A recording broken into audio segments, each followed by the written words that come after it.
Curso de Java, aula 33.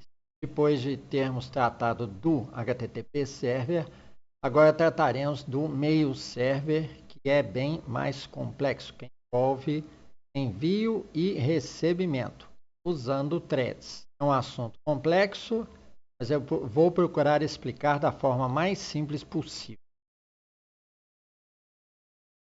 Esta sigla é SMTP, muito utilizada para e-mails, quer dizer Simple Mail Transfer Protocol, ou seja, protocolo simplificado de transferência de correio.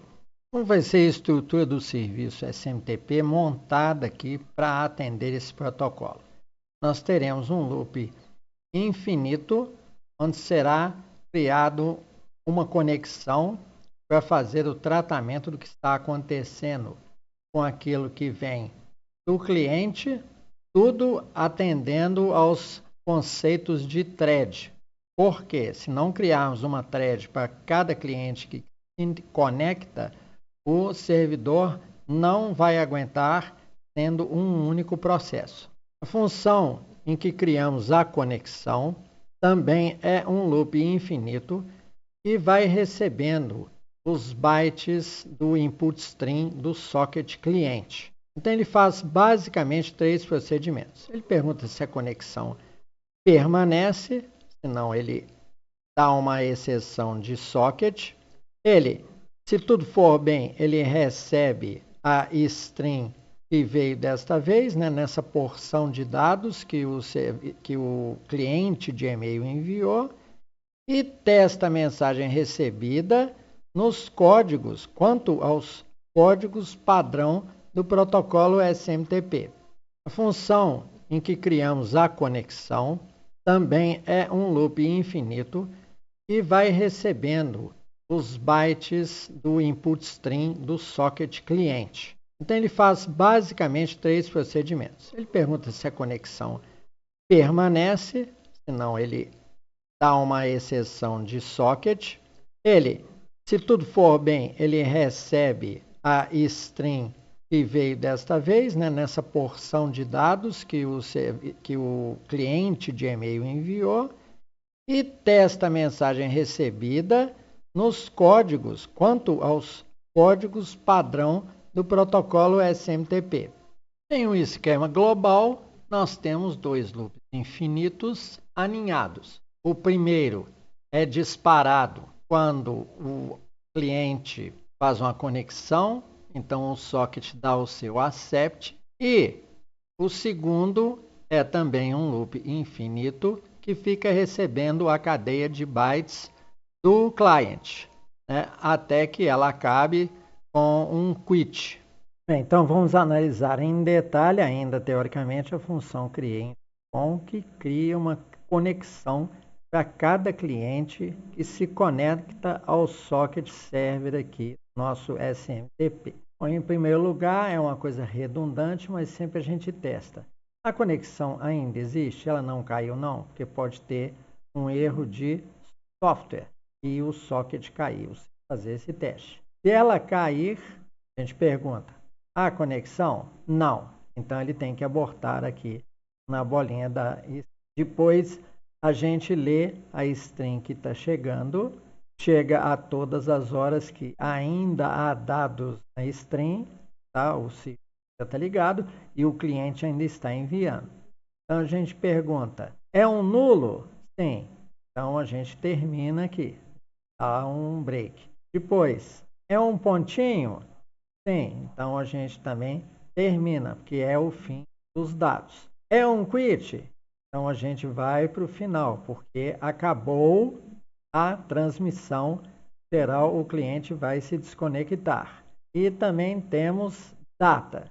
Aí, data, cada dado, a gente vai fazer um tratamento sobre ele e vai tomando a string de chegada, né, ou fazendo o eco dela na console para a gente ver o e-mail chegando aos pouquinhos. Bem, agora nós temos que configurar uma conta cliente local e escolhemos o cliente Thunderbird da Mozilla, que é muito bom e vai se prestar muito bem aos nossos fins aqui. Então, eu estou sugerindo o melhor cliente de e-mail para esses testes localhost para entender o protocolo SMTP. Então, nós já instalamos, não vou dar instalação, é bobagem, vocês sabem instalar softwares. Então, nós temos duas orelhinhas a princípio. Nós vamos na segunda, configurações. Aqui embaixo da tela, nós vamos em configurações de contas. Já existem algumas contas aí.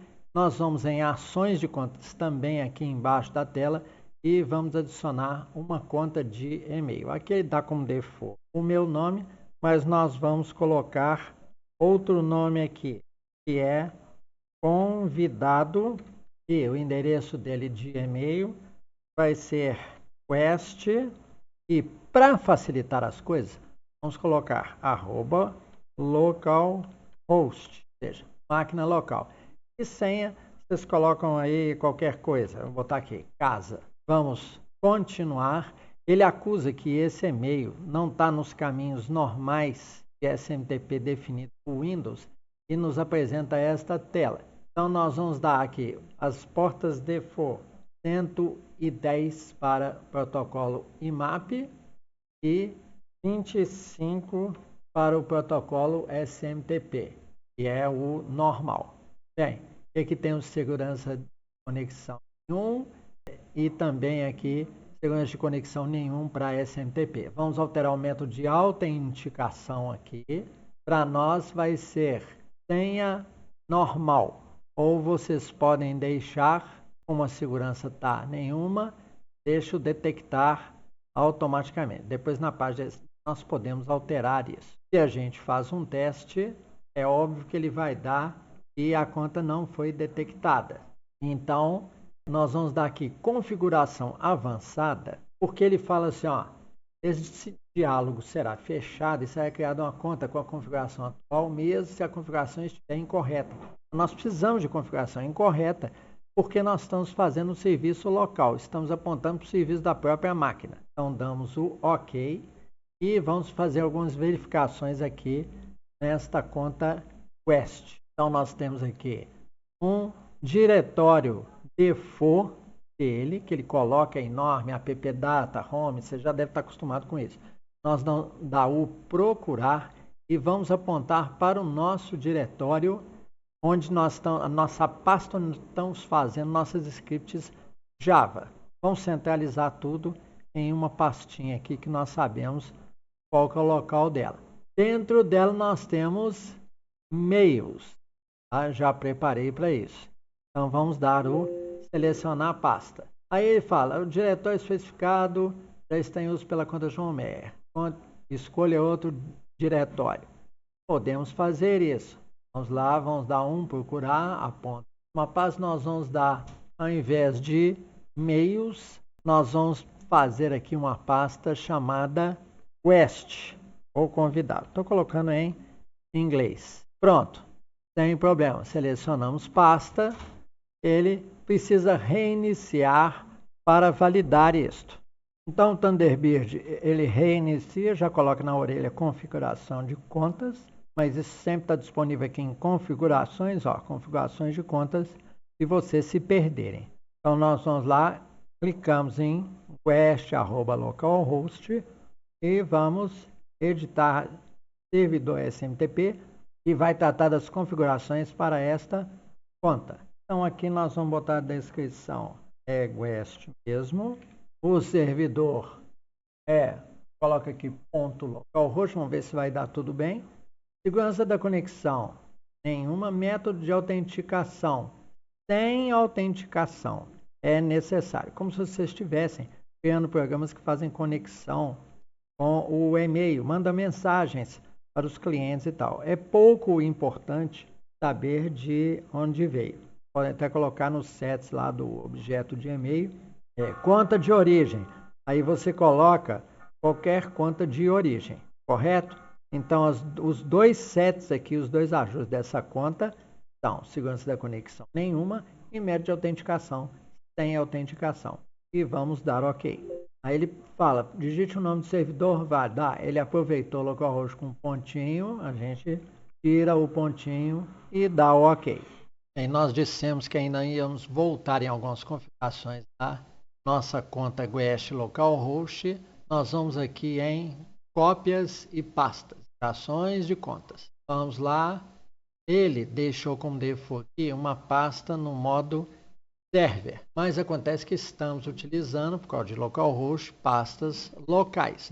Nós aqui definimos.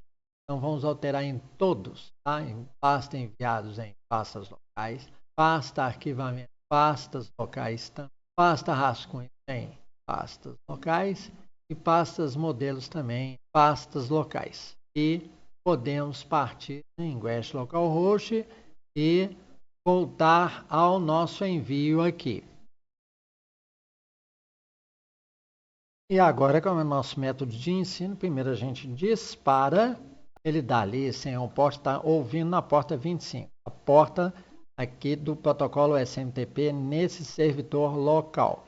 Vamos lá para a telinha de envio, vamos deixar ela sobre a tela da console, tá? Para ver o que vai acontecer.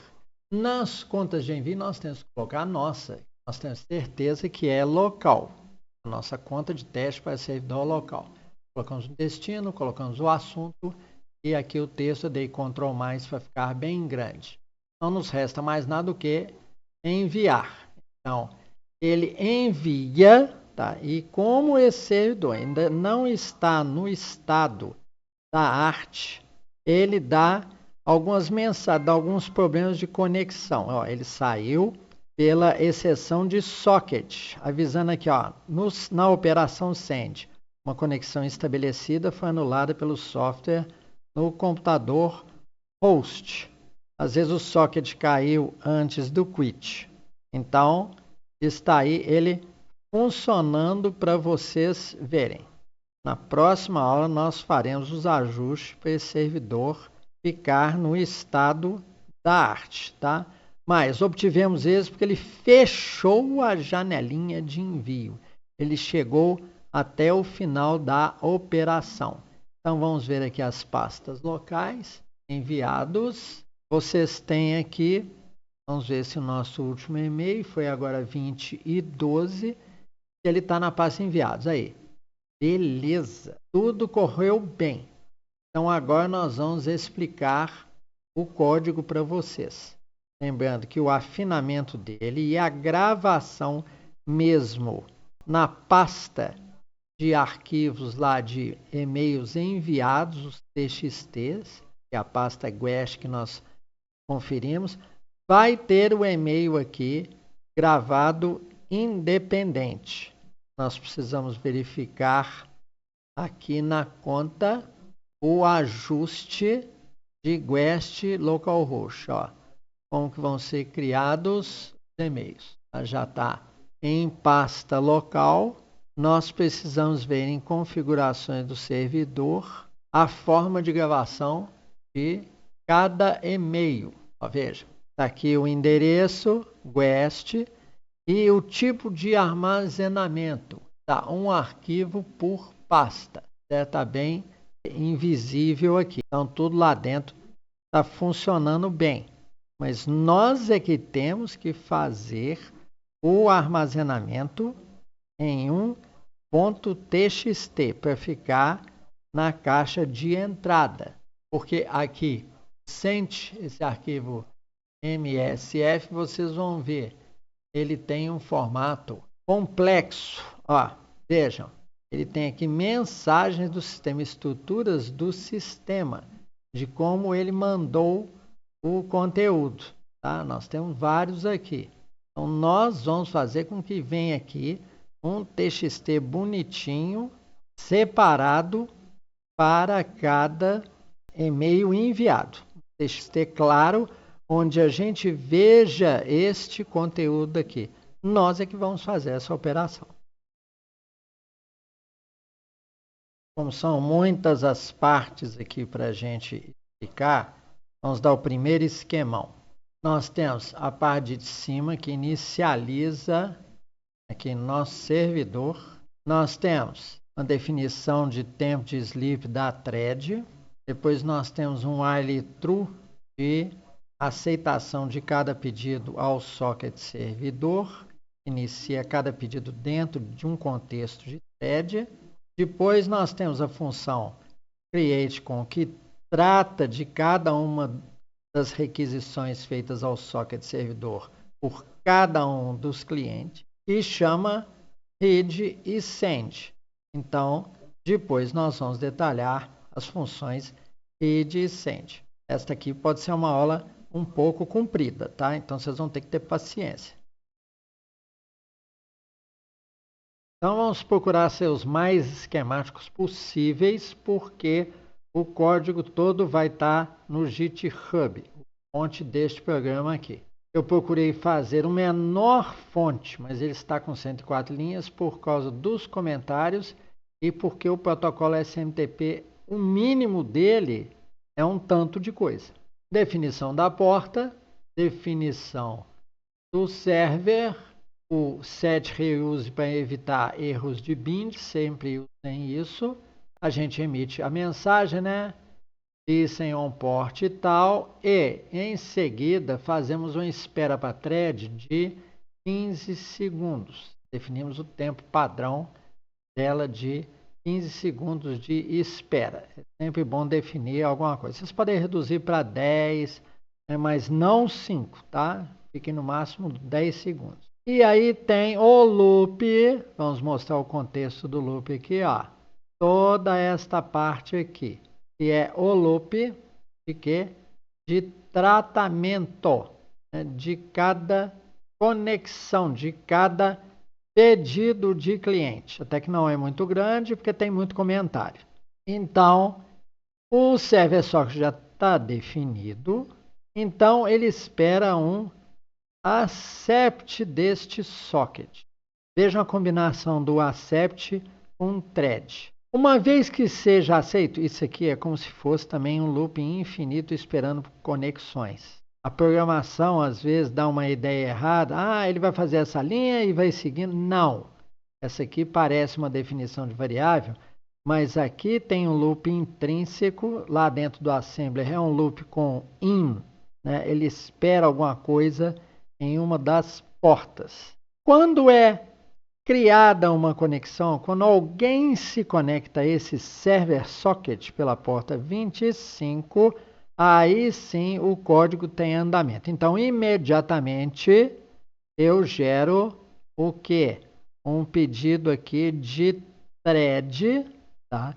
Que precisa passar por tratamento de exceção com o try e prever a socket exception e exceções comuns, mas a mais importante é de socket. E aí eu chamo a função principal, a função nuclear de tratamento de conexão, createCon. Então guardem bem aí. Bom, então isso aí é só a definição da thread, porque realmente quem a inicia, tá?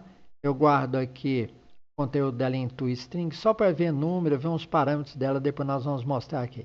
E a gente imprime na console isso. Ele realmente inicia quando você dá um setDaemon, tá? Em forma de serviço, né? Que vai ser true. E aí o tstart realmente inicia a thread com aquela requisição. E uma thread com quem em funcionamento? O createCon. Então, isso aqui é a instanciação da thread. E qual função? Aqui no try, do createCon. Sempre instanciem com thread apenas uma função. E lá dentro vai ter os outros tratamentos para que o código fique limpo, visível. A função createCon é complexa, é a maior que tem aqui. Mas vamos simplificar falando que ela tem duas partes. O seu cabeçalho e depois o loop que trata, como nós vimos no esquema, dos códigos recebidos lá do cliente, que é este contexto aqui.